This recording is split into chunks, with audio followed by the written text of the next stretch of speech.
எவனாவது சிந்திப்பானா தம்பி? 800 கோடி மக்களுக்கு 100 கோடி மக்கள் தாண்டா நீர் இருக்கு.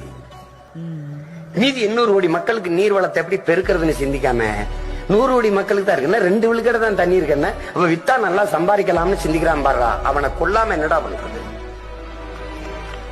யோசிச்சு பாரு. தண்ணிய விக்கிறானடா. நீ அடிச்சா அப்போலோ கிண்ணல இவனா கொண்டு இறக்கி வேண்டாம் போத்தல. கொக்கு குருவி என்னடா பண்ணும்? மானும் மைனாவும் என்னடா பண்ணும்? யானை புலி சிங்கங்கள் எல்லாம் என்னடா பண்ணும்?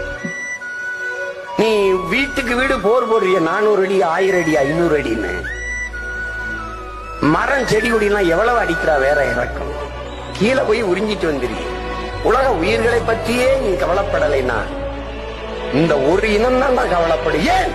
நான் உயிர்மை நேயன். வாடிய வயிறை கண்ட போதெல்லாம் வாடினேன் என்று பயிருக்கும் உயிருக்கு என்று வாடி நின்ற வள்ளலார் பெருந்தகையின் வாரிசுகள் நாங்க தாண்ட. காக்கை குருவி எங்கள் சாதி, நீர் கடலும் மலையும் எங்கள் கூட்டம்.